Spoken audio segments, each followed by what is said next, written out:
Yankees-Red Sox has had young men fighting old men, rich guys slapping at other slightly less but still pretty rich guys, and one Fenway fan who decided to throw darts. But no New York-Boston beef was driven by a bloodthirsty desire to win like Thurman Munson versus Carlton Fisk.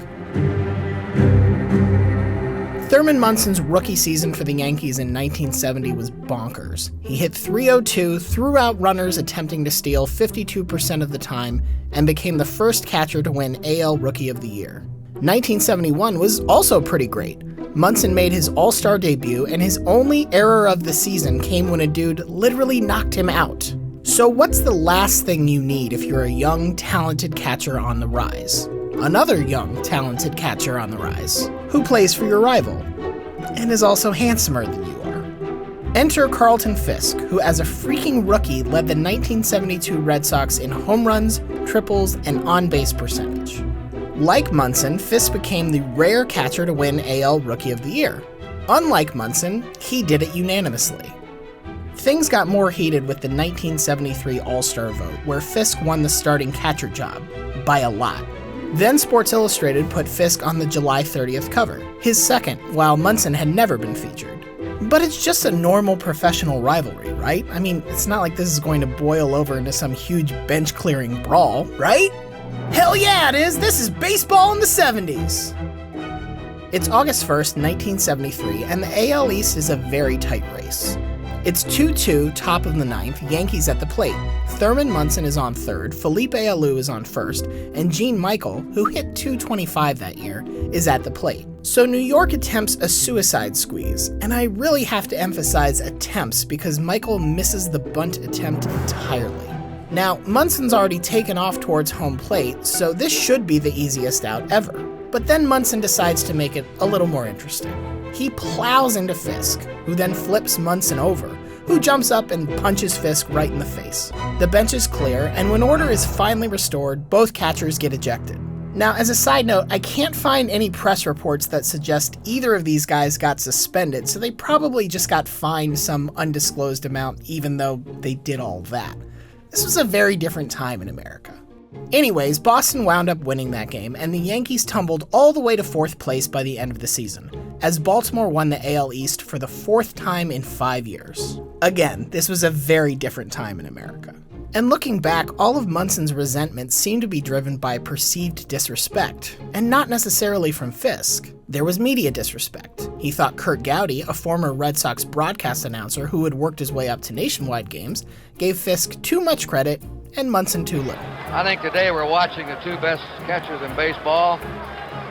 I mean, for their ages, what they can do with a bat, throwing. Munson's not bad. Munson's a great player. There was publicity disrespect. He was annoyed that Fisk got commercials and advertisements, so much so that he bragged about booking one of his own when he wrote his autobiography. And even that commercial sort of implied that Munson wasn't very handsome. I'm going to use electric shave.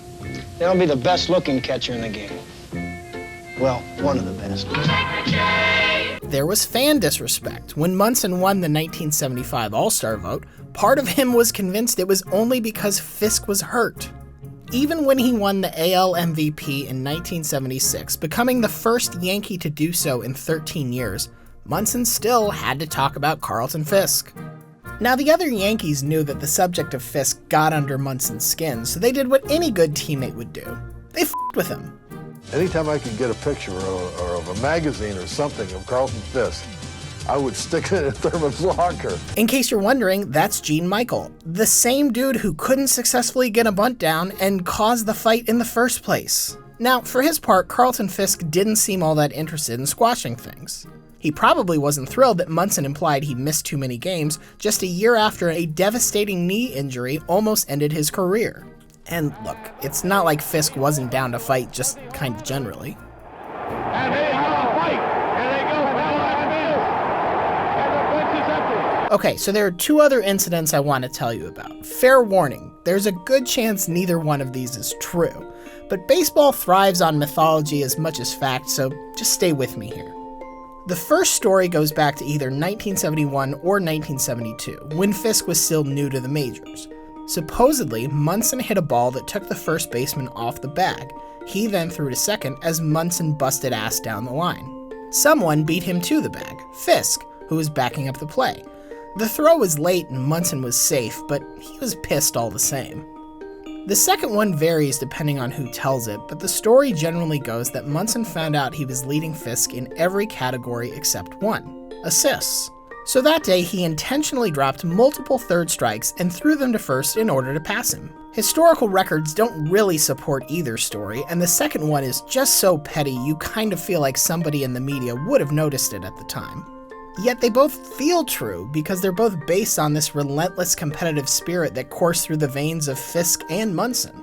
And it's not like that spirit didn't pay off. For 6 straight All-Star games, the starting catcher for the AL was either Fisk or Munson. They're 2 of 25 catchers ever with 100 runs batted in a season.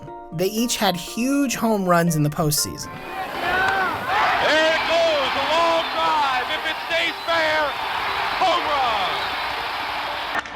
Munson hits it high, hits it well to left. Wilson going way back, way back. It is. Things might have continued that way, 2 catchers from rival teams constantly trying to leapfrog one another. They didn't. Good evening, I'm Ted Henry. This is TV 5 Eyewitness News. There's tragic news tonight. New York Yankees catcher Thurman Munson has been killed in the crash of a private plane at Akron-Canton Airport. The baseball world stopped to reflect on Munson's achievements and qualities. Fisk did too, saying he'd had the utmost respect for Thurman and that the two didn't actually hate one another. But then he added something else. Baseball players are just human beings, as vulnerable to the fates and twists of life. See, I think Fisk, whether he realized it or not, was also talking about himself. Every trip to the DL was something he couldn't control, in the same way that every All-Star vote was something Munson couldn't control. Even the brawl that defined their rivalry, where both men revealed their most hyper-competitive selves, started because of something that wasn't caused by Fisk or Munson, a missed bunt. Thurman Munson's untimely death was also the close of a meaningful chapter in Carlton Fisk's career.